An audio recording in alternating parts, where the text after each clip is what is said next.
नमस्ते दोस्तों, स्वागत है आपका अपने YouTube चैनल परीक्षा अकेडमी पे। तो दोस्तों, आपकी जो प्रीवियस ईयर क्वेश्चन पेपर की सीरीज चल रही थी उसमें हम लोग ऑनलाइन क्वेश्चन ले रहे थे। तो आज जो मैंने जो पद्यांश और गद्यांश के जो क्वेश्चन आते थे उनको स्किप कर दिया, उनको छोड़ दिया है। आज सिर्फ पेडागोजी के, अब से मैं ज्यादातर पेडागोजी क्वेश्चन कराऊंगी क्योंकि मैंने जो पेपर देखा है, जितना एनालिसिस कर रही हूँ उसमें अधिकतर पेडागोजी क्वेश्चन बहुत अच्छे अच्छे हैं और मैं चाहती हूँ कि जितने क्वेश्चन बन रहे हो वो आपके कवर हो जाए ताकि आपका कहीं से भी कोई कॉन्सेप्ट छूटे ना। समझ रहे हैं ना? तो आज से हम लोग इतने अच्छे से पेडागोजी का सब कुछ अच्छे से एक एक चीज समझते हुए चलेंगे। हर क्वेश्चन के मुताबिक हम लोग देखेंगे कैसे कैसे क्वेश्चन बन रहे हैं और किसका किसका कहाँ कहाँ से क्वेश्चन बन रहे हैं। तो चलिए दोस्तों शुरू करते हैं। पहला क्वेश्चन क्या है? कौन सा लेखन कौशल का उच्चतम स्तर है? क्या पूछ रहा है? कौन सा लेखन कौशल का उच्चतम स्तर है? पहला ऑप्शन क्या दिया? सही। यहाँ पे क्या होगा? वर्तनी मिसप्रिंट हुआ है, वर्तनी हो जाएगा सही वर्तनी। पहला ऑप्शन आपका होगा सही वर्तनी। दूसरा दिया है संयुक्ताक्षर लिखना। तीसरा ऑप्शन जो सी दिया है वो दिया है लेख लिखना। डी दिया है वाक्यों में कठिन शब्दों का प्रयोग करना। तो दोस्तों, लेखन कौशल का उच्चतम स्तर पूछ रहा है तो क्या वो सही वर्तनी हो सकता है? नहीं, सही वर्तनी नहीं होगा। संयुक्ताक्षर लिखना भी नहीं होगा क्योंकि ये सब जब शुरुआती दौर ही होता है लेखन कौशल का, तभी हम लोग सीखते हुए चलते हैं। वाक्यों में कठिन शब्दों का प्रयोग ये सब भी शुरुआती दौर में ही सिखा दिया जाता है। लेकिन लेख लिखना यहाँ से तात्पर्य है जब कुछ हम लोग बड़े स्तर पर लेख लिखते हैं, यानी आर्टिकल लिखते हैं, संपादकीय न्यूज़पेपर वगैरह में लिखा जाता है, किसी पत्रिका के लिए लिखा जाता है, तो वो क्या लेख लिखना के अंतर्गत आता है। तो ये क्या हो जाएगा? सबसे उच्चतम स्तर हो जाएगा। तो आपका ऑप्शन नंबर सी सही हो जाएगा। अब आगे बढ़ते हैं। दूसरा क्वेश्चन दिया है, आप भाषा के शिक्षक के रूप में पाठ्य सामग्री के किस स्वरूप को अपनाना चाहेंगे? यानी आप एक भाषा शिक्षक है तो आप पाठ्य सामग्री के किस स्वरूप को अपनाना चाहेंगे? तो चलिए देखते हैं दोस्तों। ऑप्शन ए दिया मूर्त विवरणात्मक और विश्लेषणात्मक। ऑप्शन बी दिया अमूर्त विवरणात्मक और विश्लेषणात्मक। और ऑप्शन सी दिया है मूर्त विवरणात्मक और अवधारणात्मक। डी दिया अमूर्त अवधारणात्मक और अवधारणात्मक। तो दोस्तों, जब आप भाषा शिक्षक रहेंगे तो आप प्राइमरी स्तर पे क्या करेंगे? बच्चों को मूर्त चीजें मतलब जो चीज सामने दिखाई जाती है और जिसका हम लोग क्या अच्छे से विश्लेषण कर करके बता सके कि ये चीज क्या है, वो चीज क्या है, और उनको दिखा सके, तो वो क्या हो जाएगा? इस हिसाब से आपका ऑप्शन नंबर ए सही हो जाएगा, यानी मूर्त विवरणात्मक और विश्लेषणात्मक। चलिए दोस्तों आगे बढ़ेंगे। आगे दिया है पियाजे के अनुसार भाषा अर्जन की प्रक्रिया है। जिन पियाजे एक जाने माने मनोवैज्ञानिक, अब इनके अनुसार भाषा अर्जन की क्या प्रक्रिया पूछ रहा है। ऑप्शन ए दिया है साहचर्यजन, बी दिया है सुमेलन, सी दिया है युक्तिजन और डी दिया है सामाजिक। तो दोस्तों, आपको पता होना चाहिए जिन पियाजे के अनुसार क्या होती है भाषा, कहते हैं युक्तिजन होती है, यानी ऑप्शन नंबर सी सही हो जाएगा। जिन पियाजे क्या कहते हैं पहले विचार आता है तब भाषा आती है, और क्या भाषा अनुकरण के माध्यम से सीखी जाती है। ध्यान रखिएगा, पियाजे क्या कहते हैं भाषा अनुकरण के माध्यम से सीखी जाती है। तो यहाँ आपका ऑप्शन नंबर सी सही हो जाएगा। अब हम लोग आगे बढ़ेंगे। आगे क्या दिया है? एक विद्यार्थी जिसके घर की भाषा और विद्यालय की भाषा अलग अलग है, यानी उसके घर की भाषा और विद्यालय की भाषा अलग अलग है, आप एक संसाधन के रूप में उसकी कैसे मदद कर सकते हैं? यानी बच्चों को क्या दिक्कत भी तो हो सकती है, अलग अलग है, लेकिन उसको हमें as a resource, as a संसाधन के रूप में कैसे उपयोग कर सकते हैं। ऑप्शन ए देखिए दिया है, उसे कक्षा में अधिक समय और ध्यान देकर, कक्षा में बहुभाषिकता को संसाधन के रूप में उपयोग करके, उसको गृहकार्य से संबंधित कार्यों में लचीलापन देकर, कक्षा में उसकी मातृभाषा में शिक्षण करके। तो दोस्तों, कक्षा में अधिक ध्यान देकर नहीं, सब बच्चे एक बराबर होते हैं, सब पे ध्यान देना जरूरी होता है, और उसको गृहकार्य वगैरह ये सब चीज बहुत ज्यादा बच्चों को बोझ नहीं देना चाहिए। लर्निंग विदाउट बर्डन आप जानते ही हैं। कक्षा में उसकी मातृभाषा में शिक्षण करके नहीं, सिर्फ क्योंकि कक्षा में कई तरह के बच्चे आएंगे तो सिर्फ उसी की मातृभाषा में शिक्षण करेंगे तो बाकी बच्चों के लिए मुश्किल होगी। लेकिन कक्षा में बहुभाषिकता यानी ये क्या, इसको संसाधन के रूप में, जहाँ कक्षा में कई तरह के बच्चे आते हैं, अलग अलग भाषाओं से मिले हुए बच्चे आते हैं, तो वो क्या उसको एक संसाधन के रूप में लेंगे और उसका उपयोग करके बच्चों को शिक्षा देंगे। तो यहाँ आपका ऑप्शन नंबर बी सही हो जाएगा। चलिए दोस्तों आगे बढ़ेंगे। आगे देखिए क्या कह रहा है, ट्रांसलैंग्वेजिंग देखिए 2-3 मैंने पेपर कराया है, उसमें ट्रांस लैंग्वेजिंग लगातार ये हर साल पूछा जा रहा है, तो ये बहुत ही इंपॉर्टेंट, बहुत ज्यादा ही जरूरी कॉन्सेप्ट है। ट्रांस लैंग्वेजिंग क्या होता है? एक भाषा से दूसरी में जाना। मैंने आपको पहले ही बताया है कि संबंध में इन कथनों अ और ब पर विचार करना है। चलिए विचार करते हैं। अ क्या दिया है? ट्रांस लैंग्वेजिंग बहुभाषावाद का एक लचीला स्वरूप है। सही बात है। ये क्या है? बहुभाषावाद। ये के बहुभाषावाद का ही एक स्वरूप है, क्योंकि ये भी क्या है? एक संसाधन के रूप में यूज किया जाता है। फिर क्या कह रहा है? ट्रांस लैंग्वेजिंग संप्रेषण क्षमता के संवर्धन के लिए जानी गई भाषाओं के बीच एक भाषा से दूसरी भाषा में व्यवहार करना है। हाँ, क्योंकि क्या है? ट्रांस संप्रेषण करने के लिए जब हमें एक भाषा से दूसरी भाषा में ट्रांसलेशन यानी अनुवाद करना पड़ता है, दूसरी भाषा में जाना पड़ता है, तो क्या होता है? उससे संप्रेषण क्षमता का संवर्धन होता है। तो ये भी बात आपकी सही कही गई है। तो देखिए इसमें अ और ब सही है, तो देखिए किसमें मिल रहा है? इसमें अ सही है, ब गलत है, ये गलत हो जाएगा। अ गलत है, ब सही है, ये भी गलत। अ और ब दोनों सही है, तो यही ऑप्शन नंबर सी आपका सही हो जाएगा। तो यहाँ आपका ऑप्शन नंबर सी सही हो जाएगा। ये सब जो छोटे छोटे जो मेन आप देख रहे होंगे हमेशा क्वेश्चन बन रहे हैं, उन सबको एकदम दिमाग में फिट करके जाइएगा दोस्तों, क्योंकि पेपर यही सबसे उठाएगा, यही सबसे क्वेश्चन बनेंगे। अब आगे बढ़ते हैं। आगे दिया है समग्र भाषा उपागम में भाषा अधिगम के लिए एक उपकरण के रूप में क्या प्रयोग किया जाता है? यानी समग्र, संपूर्ण, जो पूरा मतलब एक नजरिए से सब पूरे भाषा को देखता हो, उस उपागम में भाषा अधिगम के लिए एक उपकरण के रूप में क्या प्रयोग किया जाना चाहिए? क्रियाएं, बी बाल कविताएं, सी साहित्य या डी खिलौने।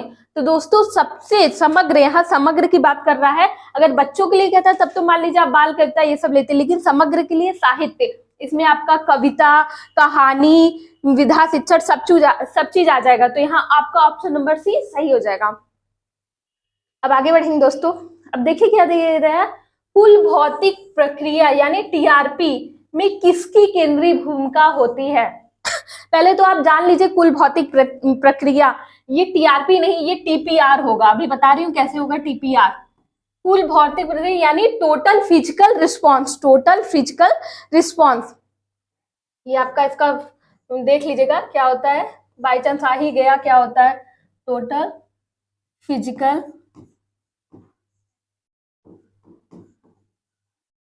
रिस्पॉन्स। इसका फुल फॉर्म क्या होता है? Total physical response. और इसको दिया कौन है? जेम्स ऑसेर। कौन दिया है? जेम्स ऑसेर। इस जो सिद्धांत को देने वाले कौन है? जेम्स ऑसेर। ये सब चीजें ध्यान रखिएगा दोस्तों, क्योंकि अगर ये सबसे क्वेश्चन बन रहे हैं तो हो सकता है अगला पेपर आप जब देने जाए, क्या पता आपको ऐसे क्वेश्चन देखने को मिल जाए कि टीपीआर यानी कुल भौतिक प्रतिक्रिया का सिद्धांत किसने दिया? तो आप ध्यान रखिएगा किसने दिया है? जेम्स ऑसेर ने दिया है। और ये इसका फुल फॉर्म क्या होता है टीपीआर का? कुल भौतिक प्रक्रिया हिंदी में, और इंग्लिश में टोटल फिजिकल रिस्पॉन्स। यहाँ पे टीपीआर होना चाहिए, टीपीआर। अच्छा ये होता क्या है? इसमें देखिए क्या आ रहा है? फिजिकल रिस्पॉन्स, भौतिक प्रक्रिया, यानी इसमें जेम्स ऑसेर ने क्या कहा है कि बच्चों को गतिविधियों के माध्यम से यानी शारीरिक गतिविधियों के माध्यम से इसमें शिक्षा दी जाती है। इसमें इन्होंने जैसे बच्चों को ये पीटी कराना, हाथ घुमाना, सर को घुमाना, बैठना, ऐसे जैसे बोलते हैं क्या करवाने को, शारीरिक गतिविधियों के माध्यम से शिक्षा करवाते हैं। तो ध्यान रखिएगा। तो इसमें क्या पूछ रहे? केंद्रीय भूमिका किसकी होती है? शिक्षक की, अभिभावक की, परिवार की, विद्यार्थी की। तो दोस्तों मैंने आपको बताया इसमें क्या शिक्षक क्या करेगा? जेम्स ऑसेर के अनुसार शिक्षक क्या करेगा कि बच्चों को शिक्षक क्या कहेगा? बच्चों को एक इंस्ट्रक्शन देगा, निर्देश देगा कि तुम अपना सिर घुमाओ, तुम अपना हाथ ऐसे करो, ऐसे कर, मतलब ऊपर उठो, खड़े हो जाओ, बैठो, ऐसे कर करके उनको निर्देश के माध्यम से शिक्षक देगा। शिक्षक तो क्या हो जाएगा? केंद्रीय भूमिका किसकी रहेगी? शिक्षक की। ध्यान रखिएगा किसकी? शिक्षक की। और ये चीज बहुत जरूरी चीज थी, इसको याद रखिएगा, ठीक है। चलिए आगे बढ़ते हैं दोस्तों। आगे क्या पूछ रहा है? राष्ट्रीय पाठचर्या 2005 के आधार पे पठन कौशल से क्या तात्पर्य है? यहाँ एनसीएफ 2005 है जो उसके आधार पे पूछ रहे हैं पठन कौशल से क्या तात्पर्य है। आपका ऑप्शन नंबर ए है शुद्ध उच्चारण करना, बी दिया अक्षरों को पढ़ना, सी दिया समझ के साथ पढ़ना, डी दिया कठिन वाक्यों को पढ़ना। तो दोस्तों एनसीएफ हमेशा किसकी बात करेगा? बच्चे क्या करें? समझ के साथ पढ़े, तो सिर्फ शुद्ध उच्चारण करने से काम नहीं चलेगा। तो आपका ऑप्शन नंबर सी क्या हो जाएगा, समझ के साथ पढ़ना। आपको एनसीएफ 2005 के बारे में पता ही होगा, इसमें एक नेशनल स्टीयरिंग कमेटी बनी थी जिसके अध्यक्ष कौन थे, प्रोफेसर यशपाल। तो ये सब छोटी छोटी चीज एनसीएफ वगैरह अच्छे से देख के जाइएगा आप लोग ना। अब आगे चलिए, आगे देखते हैं क्या दे रहा है। भाषा की पाठ्य पुस्तक का शैक्षिक पक्ष क्या है, भाषा की पाठ्य पुस्तक का शैक्षिक पक्ष क्या है। ऑप्शन ए दिया है पुस्तक की वर्तनी, बी दिया है पुस्तक में चित्रों का स्थान, सी दिया है विषय वस्तु का चयन, डी दिया है वर्तनी एवं चित्र सज्जा के साथ उत्तम विषय वस्तु। तो दोस्तों जो भाषा की पाठ्य वस्तु होती है उसके दो पक्ष होते हैं, एक बाह्य पक्ष होते हैं, एक अंतः पक्ष होते हैं। तो जो आपके अंतः पक्ष होते हैं वो बुक के अंदर यानी उसकी विषय वस्तु से जुड़े होते हैं, यानी तो आपका ऑप्शन नंबर सी विषय वस्तु का चयन सही हो जाएगा।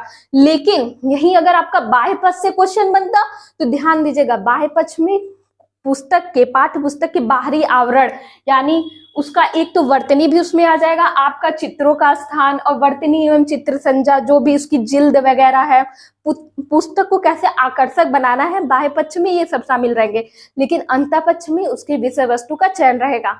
ये सब चीजें हैं, एकदम ध्यान से बैठा के चलिएगा। दो पक्ष रहेंगे, शैक्षिक पक्ष पूछेगा तो आप हमेशा विषय वस्तु का चयन, लेकिन अगर इसके जगह अगर क्वेश्चन बना दिया बाह्य पक्ष तो आप क्या चीज पुस्तक के बाहरी आवरण यानी उसकी रूप सज्जा पे उसका टिक लगाएंगे। चलिए अब आगे बढ़ते हैं।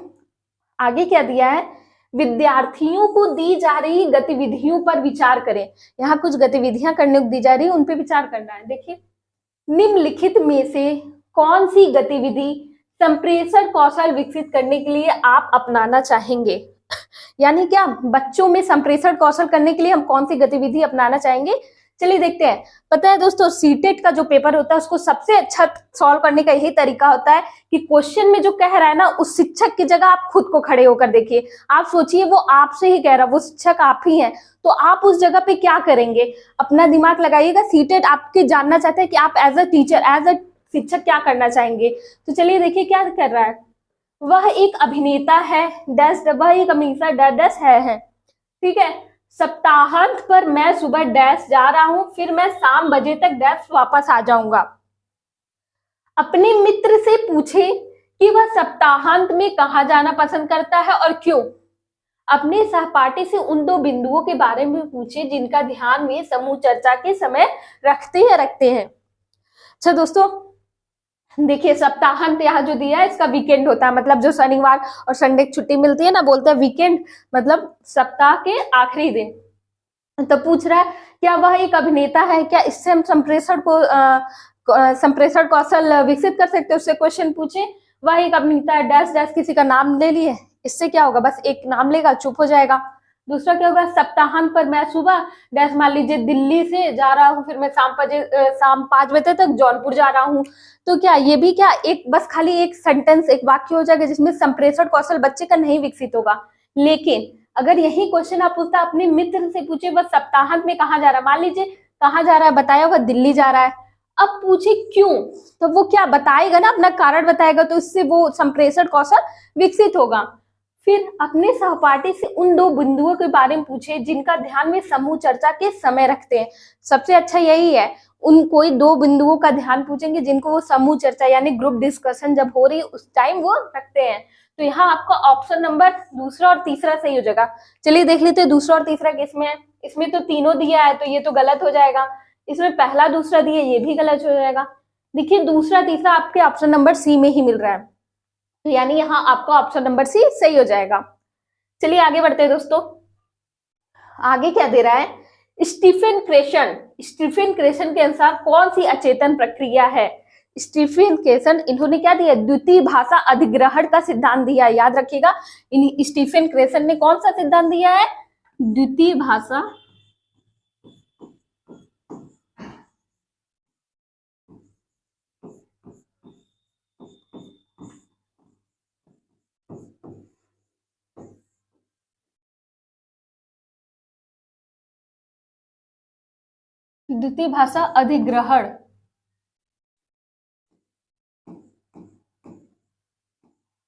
अधिग्रहण का सिद्धांत, ठीक है। याद रखिएगा दोस्तों, ये बहुत जरूरी है, क्योंकि अगर इन लोग के नाम आपको पेपर में इन लोग से क्वेश्चन बन रहे हैं तो इनके सिद्धांत का नाम, इन्होंने क्या क्या दिया, उसकी कितने स्टेप है, ये सब भी आप ध्यान रखिएगा। इसमें इन्होंने 5 स्टेप भी दिए हैं, उसी के आधार पे पूछ रहा है कौन सी अचेतन प्रक्रिया है। तो क्या सीखना चेतन प्रक्रिया है, अर्जन, सुनना, संप्रेषण, इनके सर क्या होगा, ऑप्शन नंबर बी, अर्जन क्या है, एक अचेतन प्रक्रिया। वैसे भी अर्जन क्या होता है, हम लोग स्वाभाविक यानी नेचुरल रूप से सीख जाते हैं, हमें पता नहीं चलता है। ये क्या होता है, एक अचेतन प्रक्रिया होती है। तो स्टीफन क्रेसन के अनुसार कौन सी अचेतन प्रक्रिया, अर्जन।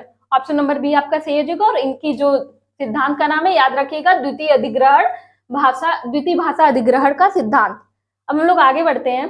आगे दिया है वाइगोस्की के अनुसार जो बच्चे डैश डैश डैश व्यापक उपयोग करते हैं वे अन्य बच्चों की तुलना में जटिल कार्यों को अधिक प्रभावी ढंग से सीखते हैं। वाइगोस्की, जीन पियाजे, चोम्स्की, ये सब तो आप एकदम रट के जाइएगा दोस्तों, 2-3 नंबर आपको पक्का दिलाएंगे। हमारे सर लोग इसकी पूरी पढ़ा चुके हैं, तो आप उसको जरूर देखिएगा।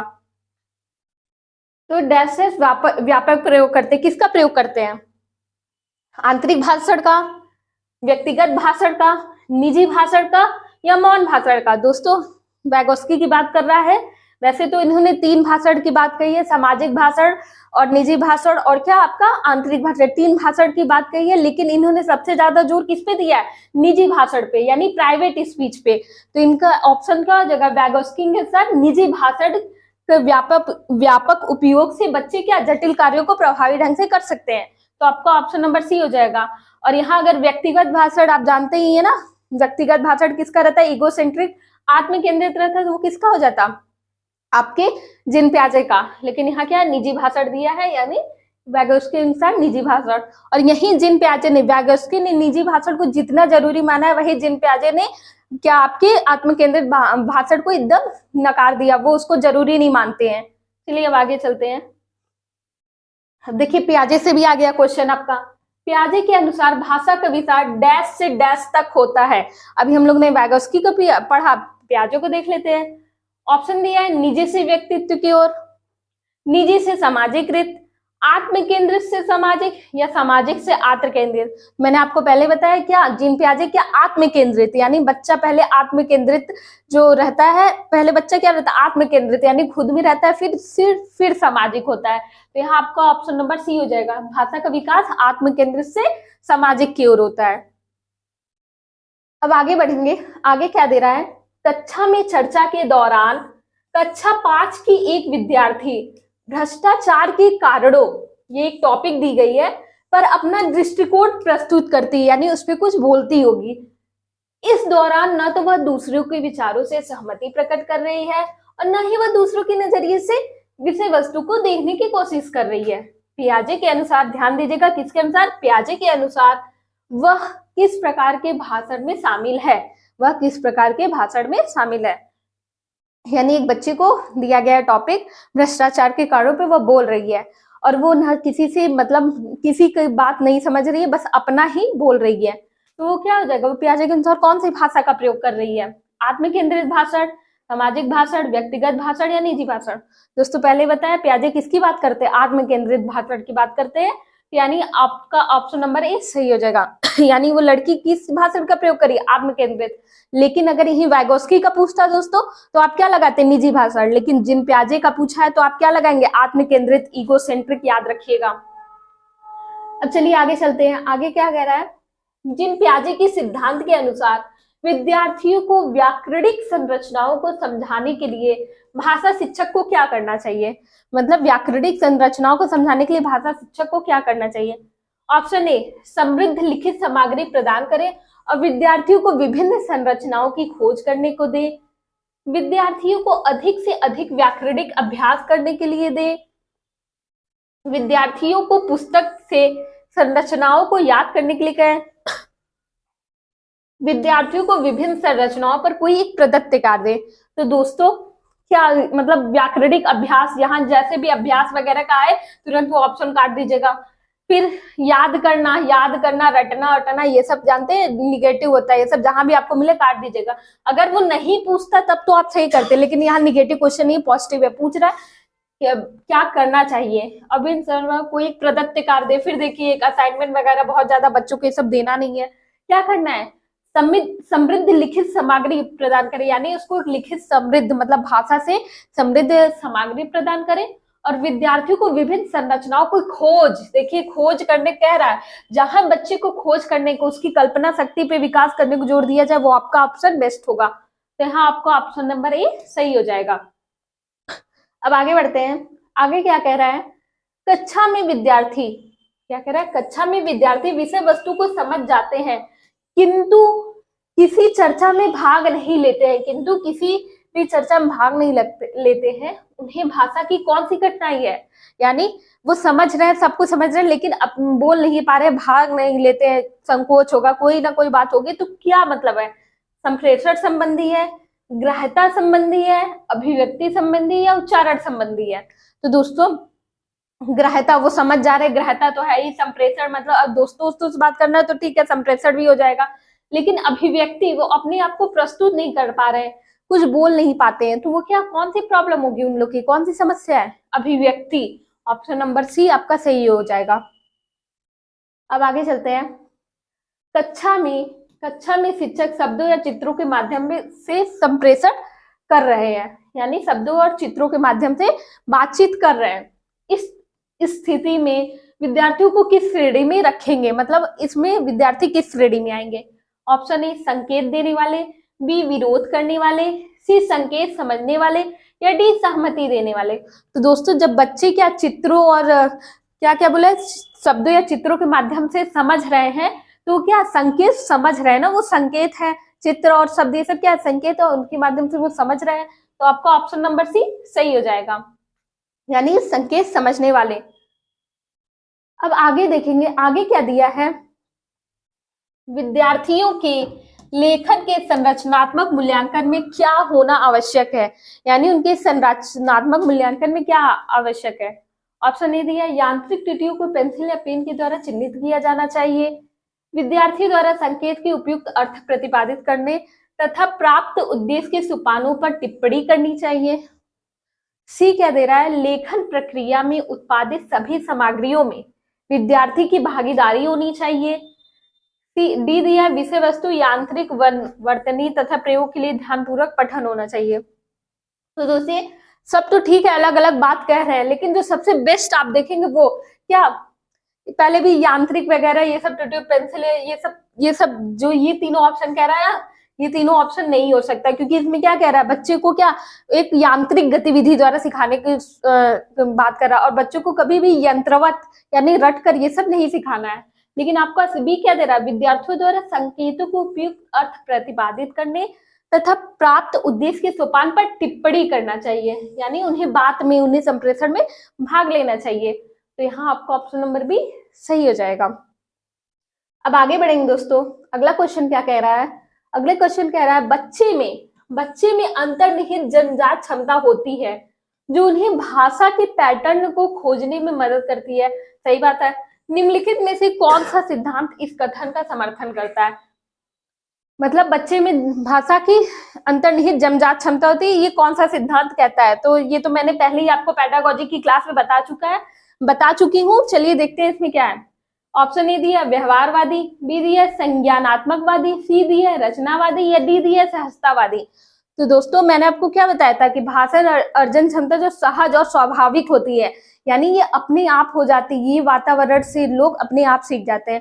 तो यहाँ आपका ऑप्शन नंबर कौन सा सही हो जाएगा, डी सहजतावादी। ध्यान रखिएगा, सहजतावादी पे बल देता है जब वो जन्मजात क्षमता की बात करता है। ठीक है, अब आगे बढ़ते हैं दोस्तों। अगला क्वेश्चन क्या कह रहा है, निम्नलिखित में से कौन सा भाषाई अभिव्यक्ति का विकार नहीं हो सकता, यानी भाषाई बोलने में कौन सा अभिव्यक्ति का विकार नहीं हो सकता। आपका ऑप्शन नंबर ए दिया है स्थानिक मान को समझने में कठिनाई का होना, बी दिया है भाषण की सीमितता का होना, सी दिया है नए शब्दों को सीखने में कठिनाई होना, डी दिया है सही शब्दों की खोज में कठिनाई का होना। तो दोस्तों इसमें क्या कह रहा है, कौन सी भाषाई अभिव्यक्ति का विकार नहीं हो सकता। तो दोस्तों ध्यान रखिएगा, इसमें क्या कह रहा है, भाषण की सीमितता का होना, ये क्या, ये एक विकार नहीं है, तो ये भी गलत हो जाएगा। और नए शब्दों को सीखने में कठिनाई होना, ये सब क्या विकार नहीं है। लेकिन ये क्या स्थानिक मान आपका किसमें आता है, गणित में आना। स्थानिक मान को समझने में कठिनाई का होना, ये सब आपके गणितीय कौशल के अंतर्गत आएंगे, भाषाई कौशल के अंतर्गत नहीं। तो आपका ऑप्शन नंबर ए सही हो जाएगा। चलिए अब आगे बढ़ते हैं।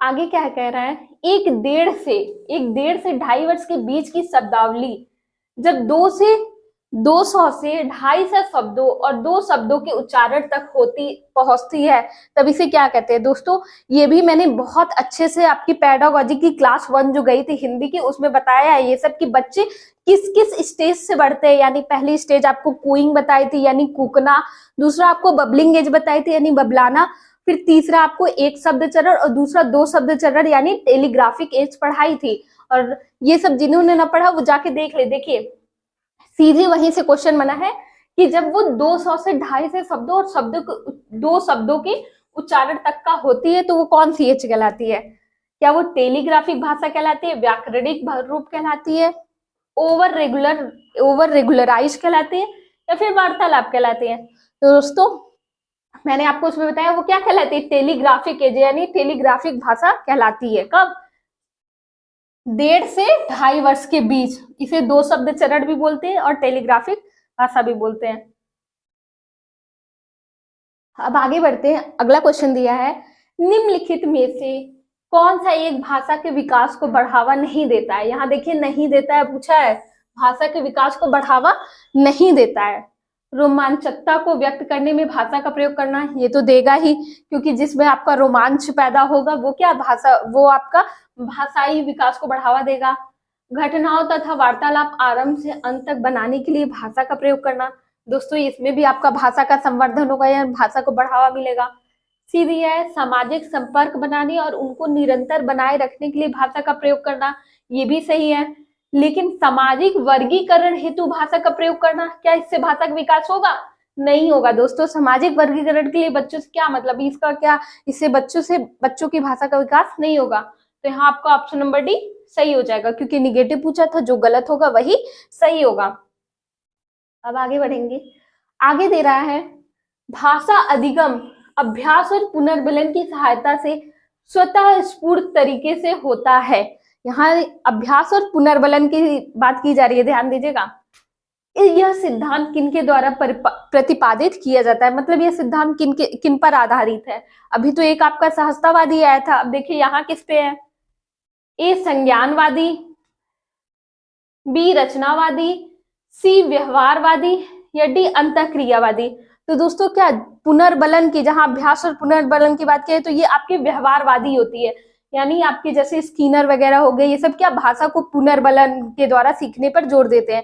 तो यहाँ आपका ऑप्शन नंबर सी सही हो जाएगा। अब हम लोग आगे देखेंगे अगला क्वेश्चन कौन सा दिया है, निम्नलिखित में से कौन सी एक गहन पठन की विशेषता मानी जा सकती है। गहन पठन यानी बहुत अच्छे से एकदम गहनता से कोई चीज पढ़ी जा रही है, उसकी विशेषता क्या है। ऑप्शन ए दिया है, प्रवाहपूर्ण पढ़ने के लिए रुचिकर बड़ी बड़ी पाठ्य सामग्री को शामिल किया जाना चाहिए। सही ढंग से पढ़ने के लिए शिक्षक के मार्गदर्शन का अनुगमन करना चाहिए। सूचना का पता लगाने के लिए पाठ्य सामग्री को तीव्र गति से पढ़ना चाहिए। पाठ्य सामग्री का सारांश प्राप्त करने के लिए तीव्र गति से पढ़ना चाहिए। तो ये तो स्कीमिंग की बात करें, यही गलत हो जाएगा। तीव्र गति से भी पढ़ना, ये आपका गहनता से पढ़ना नहीं आएगा। सही ढंग से मार्गदर्शन, ये भी अनुकरण में, इसमें भी नहीं आएगा। लेकिन क्या रुचिकर बड़ी बड़ी पाठ्य सामग्री को शामिल किया जाना चाहिए। तो आपका ऑप्शन नंबर ए सही हो जाएगा। अब आगे बढ़ेंगे दोस्तों। अगला क्वेश्चन क्या कह रहा है, निम्नलिखित में से कौन सा ग्राह्य भाषा का कौशल है। ग्राह्य भाषा कौशल मैंने आपको पहले ही बताया था, सुबोपल्ली आपका मनोवैज्ञानिक बताया था कि सुनना, बोलना, पढ़ना, लिखना। तो उसी से बना है क्वेश्चन। देखिए क्या बना है, नई भाषा के प्रति समझ बनाने की योग्यता होती है। क्या वो बोलचाल की भाषा के प्रति समझ बनाने की योग्यता है, या फिर वो बोलचाल की भाषा सुनते तथा बोलते हैं के प्रति समझ बनाने की योग्यता है, फिर या डी द्वितीय भाषा के प्रति समझ बनाने की योग्यता है। तो दोस्तों यहाँ क्या आया, सुनने तथा बोलने आया ना आपके जो मनोवैज्ञानिक कौशल है। तो यही आपका ऑप्शन सही हो जाएगा, ऑप्शन नंबर सी सही हो जाएगा। अब आगे बढ़ेंगे। अगला क्वेश्चन दे रहा है, कक्षा में द्वितीय भाषा के शिक्षण के दौरान शिक्षक द्वारा अबोधात्मकता के लिए सहारा देना में क्या सम्मिलित है?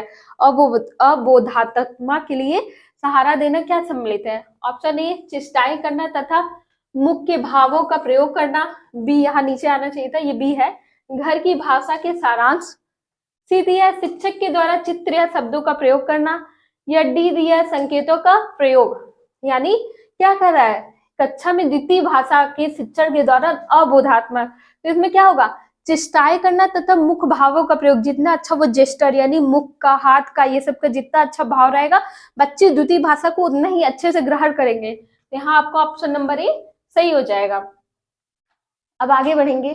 अगला क्वेश्चन क्या कह रहा है, विद्यालय में बच्चे को अपने घर की भाषा प्रयोग करने से मना करना उनके अधिगम के लिए क्यों हानिकारक है? यानी अगर हम बच्चे को मना कर दे कि तुम अपने घर की लैंग्वेज, जो घर की भाषा उसको क्लास में आके मत बोलो, तो वह हानिकारक क्यों होगा? तो दोस्तों देखिए क्या दे रहा है, घर की भाषा का प्रयोग अधिगम को नकारात्मक रूप से प्रभावित करता है। नहीं, कभी भी आपको पता है ना, मातृभाषा कभी भी एक रुकावट नहीं हो सकती, वो हमेशा एक संसाधन होगी। यह उनके अधिकारों का हनन है। हाँ, हनन तो है, मान लीजिए चलिए एक ये है, विद्यालय में घर की भाषा के प्रयोग का निषेध करना असंवैधानिक है, ये तो बिल्कुल भी गलत है। ऐसा कहीं भी नहीं लिखा है कि आप घर की लैंग्वेज को स्कूल में प्रयोग नहीं कर सकते। फिर इससे विद्यार्थी स्वयं को हाशिए पर महसूस कर सकते हैं तथा कक्षा में स्वयं को खोया हुआ महसूस कर सकते हैं। तो दोस्तों इस ऑप्शन को भी काट दीजिए। जो सबसे बेस्ट ऑप्शन क्या है, जब हम बच्चे को उसकी जो मातृभाषा है, जो भाषा वो बोलता है, उसको मना कर देंगे तो क्या, खुद को हाशिए मतलब खुद को इग्नोर समझेगा और खोया खोया रहेगा, उसको समझ में ही नहीं आएगा कि क्लास में हो क्या रहा है, टीचर बोल क्या रहा है, क्या चल रहा है, उसको कुछ दिमाग में उसको कुछ पल्ले ही नहीं पड़ेगा। तो ये जो आपका है ना, बच्चे को ऐसा चीज कभी, तो बच्चा क्या करेगा, हाशिए पर महसूस करेगा तथा स्वयं को खोया हुआ पाएगा। तो आपका ऑप्शन नंबर डी सही हो जाएगा। अब दोस्तों आगे बढ़ते हैं। आगे अगला क्वेश्चन दिया है, जब द्विभाषी और बहुभाषी लोग अपनी बहुभाषी और द्विभाषी दुनिया में प्रयुक्त भाषाओं का अर्थ समझने के लिए विविध प्रकार के तर्कमूलक तरीकों का प्रयोग करते हैं, तब वह स्थिति क्या कहलाती है? देखिए दोस्तों, फिर वही ट्रांस लैंग्वेजिंग से एक और क्वेश्चन, मतलब इतना ही क्वेश्चन बन रहा है, इसको क्या कहते हैं, एक भाषा से दूसरी भाषा में चले जाना, वही ट्रांस लैंग्वेजिंग, बी एकल भाषा, सी कोडों का मिलना, या एक कोड से दूसरे कोड में स्थानांतरण। तो क्या देखिए, अपनी द्विभाषी और बहुभाषा लोग अपनी बहुभाषी और द्विभाषी दुनिया में प्रयुक्त भाषाओं का अर्थ समझ के लिए विविध प्रकार के तर्कमूलक तरीकों का प्रयोग करते हैं, तो क्या कहलाएगा, एक भाषा से दूसरी भाषा में चले जाते हैं। यानी आपका ऑप्शन नंबर ए सही हो जाएगा।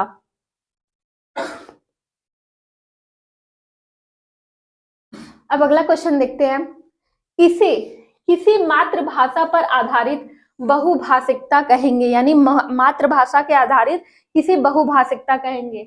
ऑप्शन ए दिया, शिक्षार्थी अपनी विद्यालयी शिक्षा मातृभाषा में आरंभ करते हैं और उसमें और अधिक कम से कम 2 भाषाएं जोड़ते हैं। सही बात है, शिक्षार्थी अपनी विद्यालयी शिक्षा मातृभाषा में आरंभ करते हैं तथा आगे जाकर हिंदी तथा अंग्रेजी पढ़ते हैं। ये कोई जरूरी तो नहीं है कि वो हिंदी या अंग्रेजी ही पढ़े। फिर क्या कह रहा है, शिक्षार्थी अपनी विद्यालयी शिक्षा अंग्रेजी में आरंभ करते हैं तथा आगे जाकर 3-4 भाषाएं पढ़ते हैं, ये भी जरूरी नहीं है। शिक्षार्थी प्राथमिक विद्यालय में अपनी मातृभाषा में सीखते हैं तथा बाद में अंग्रेजी पढ़ते हैं, ये तो एकदम ही गलत है कि बाद में जाकर अंग्रेजी पढ़ेंगे। लेकिन ये क्या, शिक्षार्थी अपनी मातृभाषा में शिक्षा मातृभाषा में तो आरंभ करते हैं तथा आगे जाकर क्या, उससे अधिक या कम से कम 2 लैंग्वेज, जो भी टारगेट लैंग्वेज है, उसको वो सीखते ही चले जाते हैं। तो यहाँ आपका सबसे सही आंसर क्या हो जाएगा, ऑप्शन नंबर ए। तो आपका ऑप्शन नंबर ए सही हो जाएगा। अब आगे बढ़ते हैं। आखिरी क्वेश्चन क्या है, भाषा अधिगम के लिए पहले से क्या होना आवश्यक है? यानी भाषा अधिगम यानी भाषा सीखने के लिए पहले से क्या होना आवश्यक है? ऑप्शन ए दिया है, एक अच्छी पाठ्यपुस्तक सही है, लेकिन एकमात्र सिर्फ एक अच्छी पाठ्यपुस्तक होने से क्या भाषा अधिगम हो जाएगा? प्रोत्साहन, भाषा के प्रति सकारात्मक सोच, ये भी गलत हो जाएगा। एक अच्छा शिक्षक, सिर्फ एक अच्छा शिक्षक ही नहीं होना चाहिए। क्या प्रोत्साहन, यानी बच्चा जो क्या है अंदर से प्रेरित होना चाहिए, प्रोत्साहित होना चाहिए भाषा सीखने के लिए, तभी वो भाषा सीख पाएगा। नहीं तो आप उसे भले एक पुस्तक दे दीजिए, एक बढ़िया शिक्षक दे दीजिए, अगर वो अंदर से प्रेरित नहीं है तो वो कुछ नहीं कर पाएगा। तो आपका ऑप्शन नंबर बी सही हो जाएगा, प्रोत्साहन। प्रोत्साहन होना जरूरी है।